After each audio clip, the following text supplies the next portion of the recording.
The best fried chicken in Texas. Rody's Country Fried Chicken. Texas born, Texas raised. A chicken joint with 35 years of service to our community. Thanks to our loyal customers and social media followers. Come try the best gizzards in Texas, the best tenders in Texas, and the best chicken in Texas. Call us at 830-773-9189. 830-773-9189. Don't forget, we have curbside service and delivery by DoorDash. Or find us on Facebook, Rody's Chicken. RODEES Chicken. Like us on Facebook. The best fried chicken in Texas. Rody's Country Fried Chicken.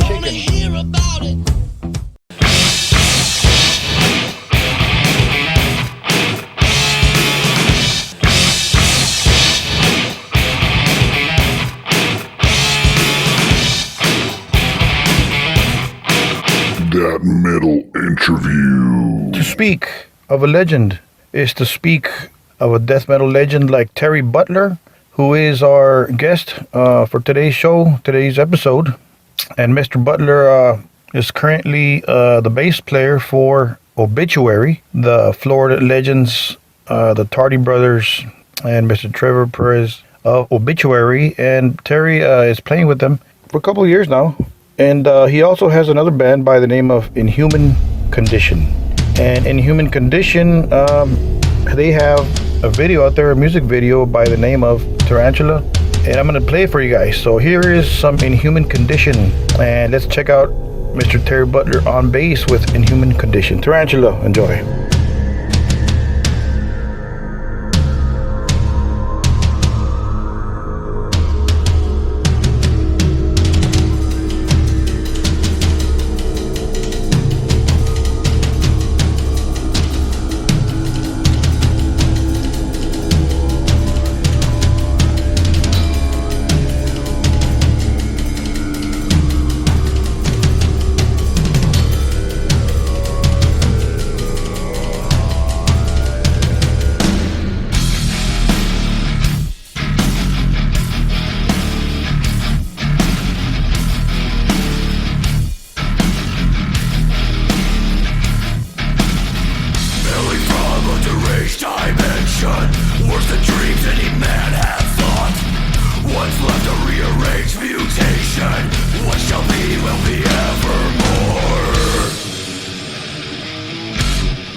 metal thrashing mad as Anthrax says it in their song. This is just mad shit. This is sick shit. Awesome shit in my eyes as a metalhead and as a death metal fanatic. This is some awesome stuff. So, Mr. Terry Butler, that's his new baby. You know, that's his new project, Inhuman Condition. So check it out, guys. It's available. It's available on digital formats and also on YouTube. So check it out. Inhuman Condition, Tarantula, but Tarantula is spelled with a Y. Tyrantula. So Tarantula. Anyways, Mr. Butler has been a part of 6 Feet Under with Mr. Chris Barnes, and he has been a part of Death. Yes, ladies and gentlemen, he was there from the Leprosy era, I believe, if I'm correct. He talks about it right now in the interview. So he was there through a couple of years, and Mr. Butler was part of Obituary, 6 Feet Under, Death, and of course the legendary Massacre. And he'll talk about that story and a bunch of other stories and different problems, problems that people have, musicians have throughout a musician's career. And so anyways, let's talk in here. Let's check it out, man. Let's go with Terry Butler of Obituary. Here it is. Enjoy. Everyone knows you're a death metal pioneer, a legend in the world of death metal. Your career speaks for itself. Congrats on that, man. Thank you. How does it feel? You were there from the beginning of death metal. When the clock started ticking for death metal, you were there. How does this feel? It feels cool. I mean, to see something start from its infancy and take off where it is now. I mean, listening to metal before Metallica was even out there. Yeah, it shows my age, but so I've been there for kind of the beginning of this whole movement, even all the different genres of metal, but definitely for death metal. And let's go back to the beginning. I understand you were at all the Massacre rehearsals before you were in the band. Yeah. Talk to us a little bit about that time. What year was this? It's like 84, 85. My best friend at the time, Bill Andrews, he formed Massacre with Alan West, and I mean, this was like in its infancy, so there was like, just playing some cover songs. But I was there from day one, and just helping out, roadieing, just being there as a friend, and I mean, they were practicing in Bill's bedroom. That's how early this was. And just through a different few band members, and then they played some shows, and then word came around that Cam had moved to Brandon. So Bill's like, we all knew who Mantis were and Death were, so yeah. Bill's like, oh, I'd like to get him to sing in our band. That'd be great, I want him to sing in Massacre. So just kind of contacted him and started hanging out with him, and he, joined Massacre.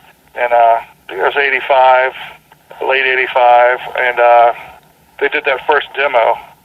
It was Cam, Bill, Alan West, and Mike Borders.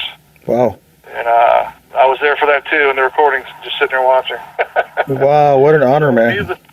Needless to say, I knew all the songs by heart and everything, but so when it was my chance to step in, I knew the songs and was able to do it, So you're not a part of Massacre anymore, or is this in the past? Or no, Massacre, unfortunately, from day one, for whatever reasons, there's always been a lot of drama and turmoil.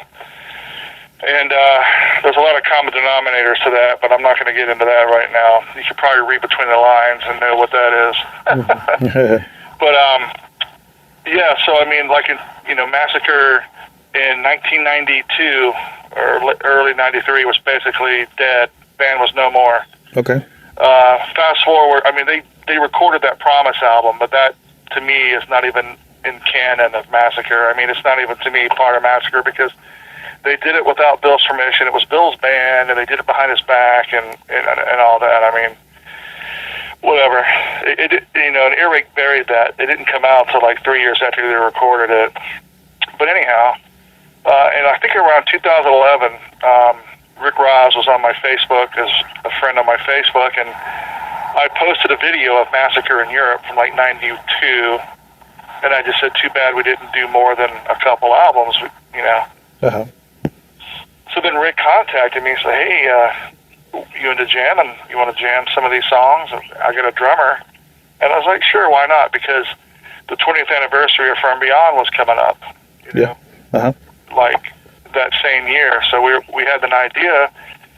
Let's find a singer and let's do a tour for the 20th anniversary of From Beyond. Because at that point, Cam was out of the picture. I mean, he was toxic to everyone. You know, him and Rick burned their bridges many times, and then he burnt bridges with me, so he wasn't even in the mix. So we did find a singer, Ed Webb from Tampa. He was in Diabolic, Generic Christ. And we didn't get to do the 20th anniversary tour. That kind of fell apart, but out of that, we started writing new songs. And, we did some touring, got signed. I mean, we did some shows, like the 70,000, Tons of Metal Cruise, went to South America a few times. And then we put out that album, Back From Beyond. And, Century Media signed us. Century Media saw us on the cruise, and they signed us right off the bat because, I mean, we were good, we were tight. Nice. Songs were heavy, so they signed us. It's like, wow, this band was dead, completely dead and buried a year ago, and now we're signed to Century Media. Wow. And it lasted like 2 years. It fell apart. Okay. I mean, we got on a tour with Death to Wall, opening for Death to Wall and Obituary, and that tour, it just tore the band apart because some of the people in the band just couldn't handle the tour, and they were a little too arrogant, and I guess they wanted too much too quickly. And I told them we got to take baby steps right now. I mean, like I said, look, a year and a half ago, we weren't even a band. Now we're got an album out. Now we're on a tour. We had another tour lined up in Europe, and it just all fell apart. So, wow. But in hindsight, I'm kind of glad. I didn't want it to end that way. I wish it would have ended amicably, but it got to be where, I mean, Obituary is getting so busy that I just try and look back and see that I would have been on the road a lot more with Obituary than Massacre, but I mean, everyone knew that going into it. But long story short, no, I'm not in Massacre anymore. Ed Webb and myself, I mean, the band broke up. I called it that it ended. I called Rick and told him. I called Mike, the drummer, and told him it's over. Yeah.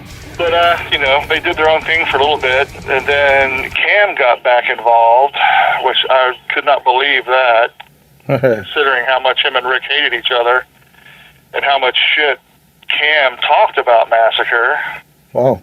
But I guess once he had nothing to do and nothing to fall back on, he figured I better get Massacre going in. So they're calling it Massacre X, which I didn't give a shit, whatever. Okay.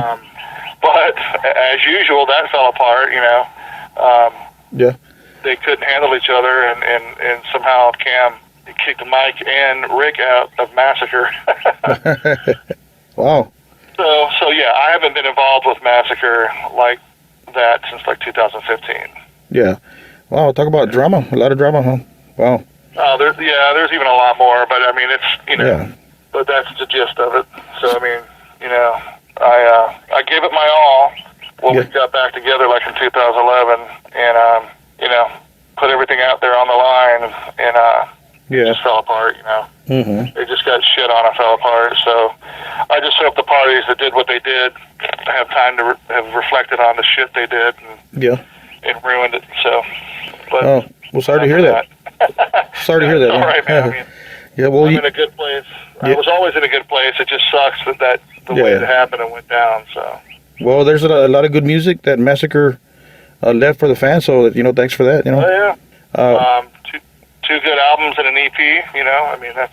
Yeah. No, back in the 80s, some people know this story. Some don't. You and some of the Massacre guys joined Chuck from Death. How did that happen? And I mean, what an honor again. Yeah. Well, I mean, obviously we here in Tampa and Brandon, we knew all about Mantis and Death. I mean, I saw Mantis the first time I met Chuck. He was walking around with a Ziploc bag full of Mantis demo tapes. The first, and this was like '84 at a Nasty Savage concert. Wow. I bought the demo from him, and we talked a little bit, and then Massacre formed, and Cam was in Massacre, then Rick was in Massacre. So we knew all, and we knew the Death demos. We through the underground. We tape traded and got the Death demos and all that. So we're very familiar with Mantis and Death, you know. And then Rick and Cam were in the band, so the connection to Death was there, you know. Uh-huh. So one day in '86, kind of late '86 or early '87, yeah, it was early '87. There was a Megadeth concert here, and Massacre was supposed to open, but we got bumped off the bill at the last second by some band that Megadeth also was on the same management. I think they were called the Necros or something. Okay. So we were all at the show anyhow, hanging out, and Rick bumped into a dude that knew Chuck as well. And he told Rick, hey, Chuck's back in town. He moved back from San Francisco, you know. So Rick started thinking, and he went over to Chuck's house and said, hey, what's up, man? You know, I heard you moved back here and you got no band. What do you say if we kind of try out? And if it sounds cool, then you have a band, you know? Yeah. So Rick, Bill, and myself, we went to Orlando and we jammed on some of the songs that are on Scream Bloody Gore, and it sounded great. So Chuck was very impressed. He's like, this sounds great. Hell yeah. So for the first time, Death had like an official, legitimate band, you know, that they could go on the road and tour with. So we immediately started rehearsing, and about a month after we got together, we played our first show. I think it was the Milwaukee Metal Fest was our first show together as a band. The first one, like in '87, yeah. So yeah, we joined. So Massacre was kind of put on hold or disbanded, whatever you want to call it, you know. Yeah. For a while. Yeah. Yeah. And we toured for Scream Bloody Gore. We went on tour for that and came back and still rehearsing and, you know, wrote Leprosy, recorded Leprosy. Then we did 2 tours for Leprosy in the States. We did a tour in Europe for Leprosy. And then Rick was out of the band. He was removed from the band. And then James Murphy came in and we wrote Spiritual Healing. Oh, yeah. And we did 2 tours in the States for Spiritual Healing, and we did a tour in Europe. And then Bill and I went back and did Massacre. That's when we recorded From Beyond and did some touring, and we recorded Inhuman Condition EP and did some touring for that. And then that was it. Massacre flamed out again. Yeah. And then I kind of did a sidestep, and fortunately, you know, I just stepped right into 6 Feet Under.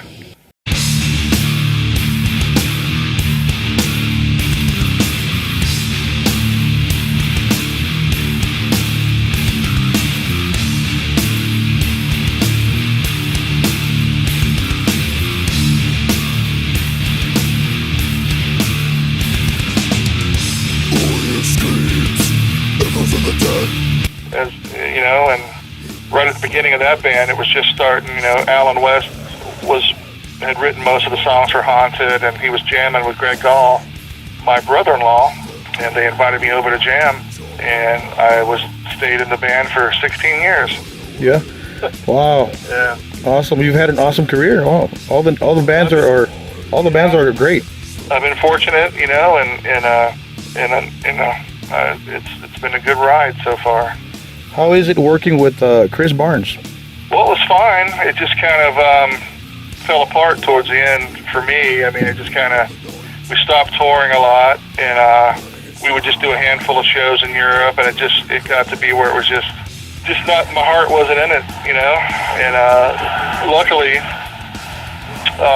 John Tardy called me up.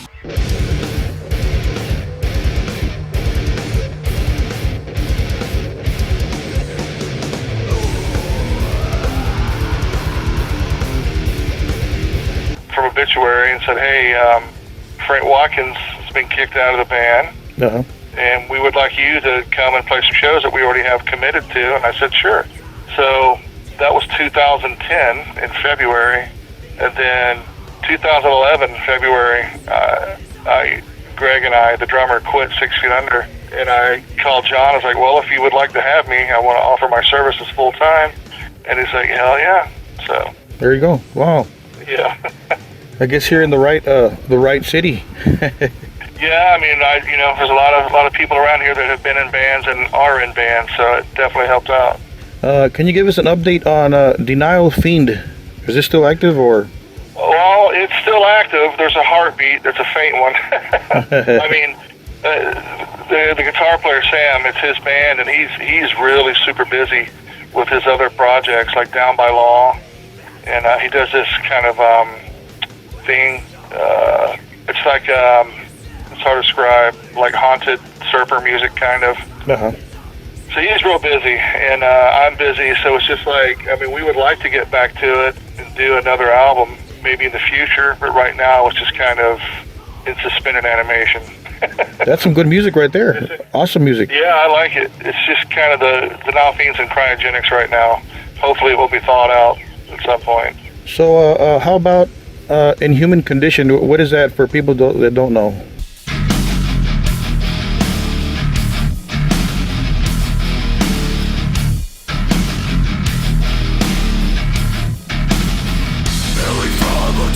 Dimension, worse than dreams any man has thought.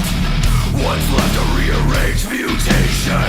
What shall be will be evermore. Okay, this also has like some roots growing from the Massacre tree, kind of, with some drama. So, okay, well, here's the story with that. Okay, when Cam was able, I don't know how it happened. I don't even care. He kicked Rick and Mike out of the band, and Taylor Norberg and Jeremy Kling from the Absence stepped in to play guitar and drums, for Massacre. So they joined the Massacre as well, and they played like 3 or 4 shows, I think. And I think Jeremy's like, "Hey, what do you think about writing some new Massacre music? All these old songs are killer, but that's all we're playing is old songs. What about some new songs?" So I guess Cam said, "Sure, write some stuff." So they wrote 14 songs, and I think they rehearsed a few of the songs, and they played a song or 2 live from those 14 songs, and then shit hit the fan. As usual, Cam style. He ruined everything basically. Wow. And so Jeremy and Taylor, that's their songs, obviously they wrote them, they decided, hey, these are killer songs, let's just record them. And so I made a comment on one of their posts one day, and Jeremy contacted me and said, "Hey, what do you think about putting bass on these songs?" And I said, "Hell yeah, absolutely." Yeah. Because, I just thought it would be cool to do another little, side project thing. And also with the history of what was going on with those 2 dudes getting kind of fucked over, and what went down with me in Massacre, I just thought it would be kind of cool to do this, Yeah. And so I recorded the bass. We put the album's mixed, it's mastered, it's getting released June 4th. Oh wow. We played our first show last week with Deicide here in Newport Richey, right near Tampa. That's right, yeah. The songs are killer. I mean, obviously they sound like Death and Massacre because Jeremy and Taylor were writing the songs for Massacre, so they took into account what From Beyond sounds like and what like Leprosy and Spiritual Healing sound like. Yeah. So they kind of made the songs in that vein, and they're killer. They're killer death metal thrash songs are great. They're all about 4 minutes long, not too long, just in your face, just good, catchy shit. Wow. And it's just taken off. Like every day, something killer happens with the band. Like we got 7 or 8 countries that are gonna put the CD out. We're doing it all on our own. We got killer artwork. It's just a great vibe to the band. Wow. And yeah, we're moving forward, with it, and whatever comes happens. I mean, obviously Jeremy's also in Venom Inc. That's, Okay. He's the drummer in Venom Inc. And I'm a Massacre, so it's kind of known. And they also have the Absence that whatever we can fit Inhuman Condition in somewhere, as far as playing shows and touring, we will do that. Wow, looking forward to that. Wow, that's very cool. Cool. Yeah, and I think tomorrow, we're gonna put a song out. We're gonna put the first video out from the album. So it'll hit worldwide. People will be able to hear the whole song. Because we put a teaser out like 2 weeks ago of like 40 seconds, of the Yeah. song, or 30 seconds. Nice. Yeah, so, I mean, it's, whatever happens, it's a cool thing, and How was that? How was that gig with D-Side? Was that I heard it was packed, but I wasn't there, of course. yeah, it was a good show. It was a good first show for us, and it was good for the area, and it was a great feeling, because, it's been a year since anyone's played any kind of shows around here at all. So, getting together and playing like that and seeing a bunch of people you haven't seen in a while, it felt cool. It was a good show, and we sounded good, and it was exciting, definitely. Now, I saw the Obituary live streams.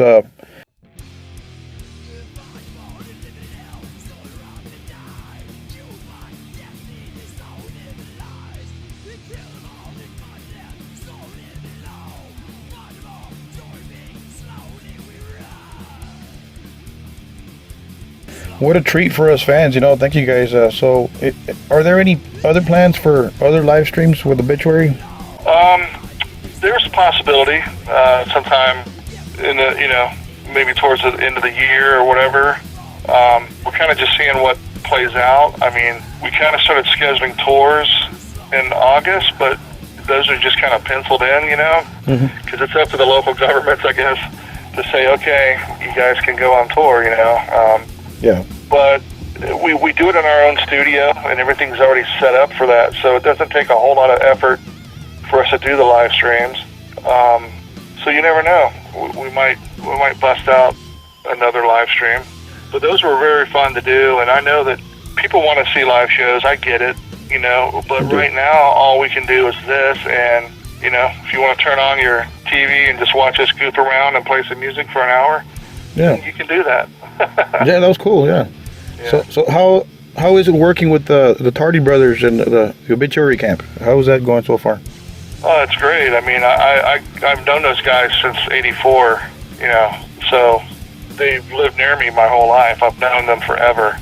And the whole time I was in Death and Massacre and 6 Feet Under, we still hung out together and partied and everything. We'd go to each other's houses and have parties and all that stuff. So it was an easy, like Trevor, John, and Donald are amazing people, and so cool to be in a band with. I mean, it's so relaxed, and everyone has an opinion. Everyone's equal, and and Ken Andrews, he's been in the band now for a while, and he's an amazing guitar player.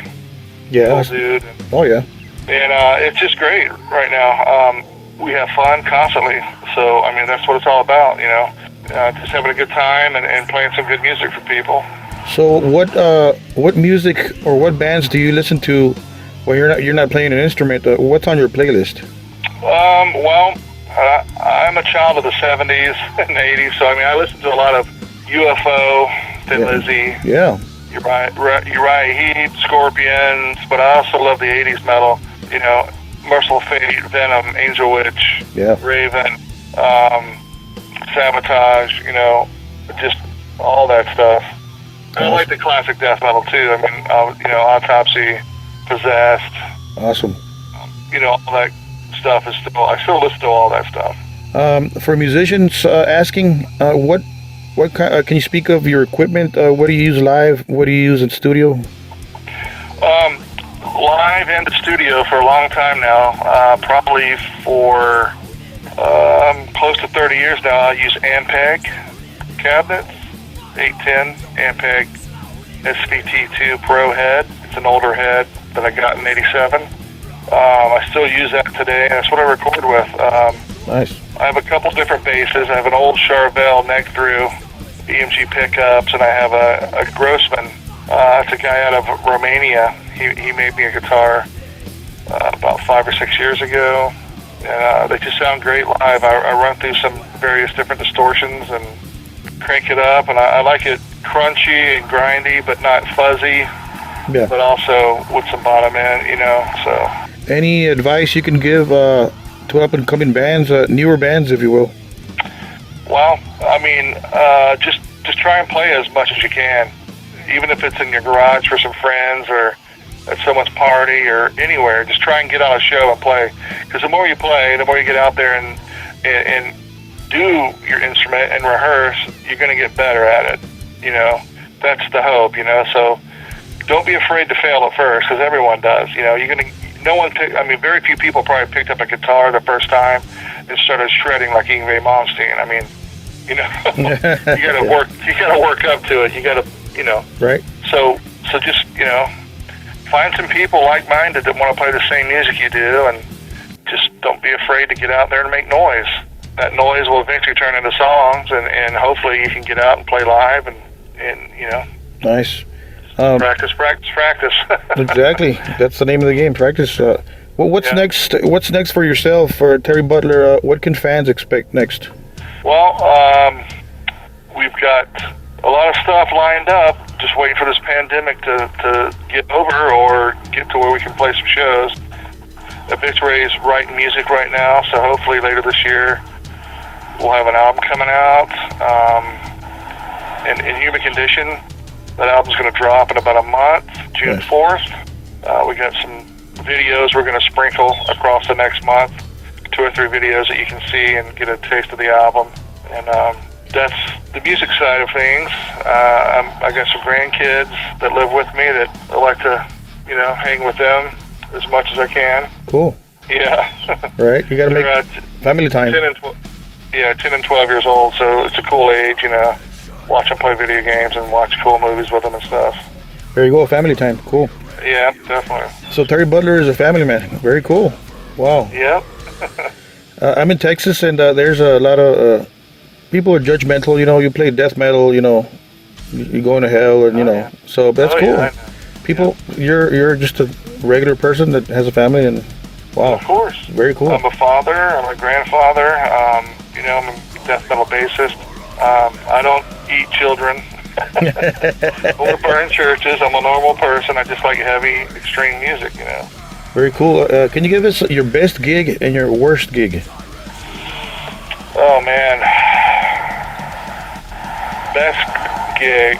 Well, the Ultimate Revenge 2 show we did was amazing. In Death.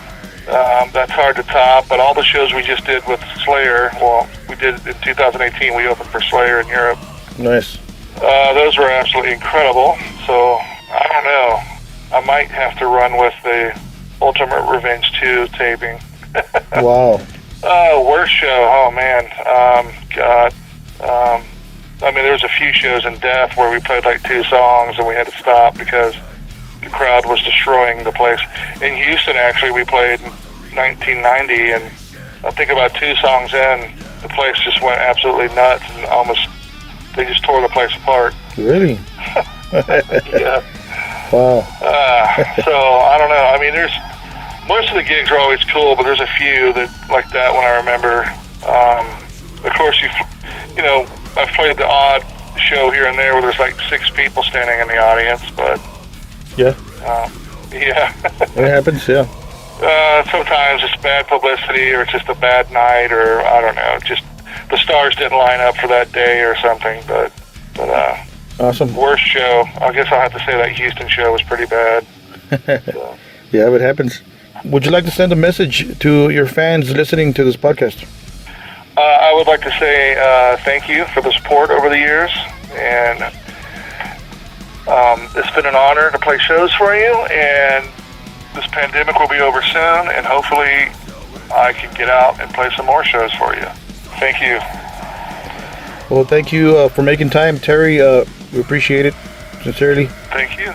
Well, keep rocking, man, and we'll see you in Texas soon, hopefully. Okay, thank you. A true honor of mine to have spent some time talking with a living legend like Terry Butler, who, as we talked about it, he was there from the inception of death metal. He was there with Mr. Chuck Schuldiner of Death. May he rest in peace. He was there during the leprosy spiritual healing years, you know. He did several tours with Chuck and the band. So talk about being there from the start, man.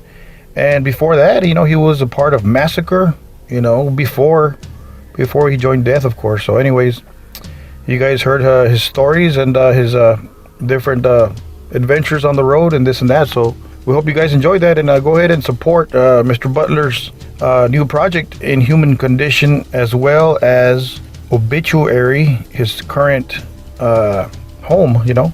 He's been with them for several years now. So support all of Mr. Butler's projects, you know. Since he's not a member of Massacre anymore, Massacre left several badass CDs and, you know, albums out there. So they're out there for you guys to stream. So they left us some pretty full plates out there for us metalheads. So anyways, we thank you guys, and don't forget to subscribe and ring the bell if you guys like what you heard. And our interviews keep going and going. So we got more guests coming up. So tune in and keep your eye out. So don't forget to keep it metal.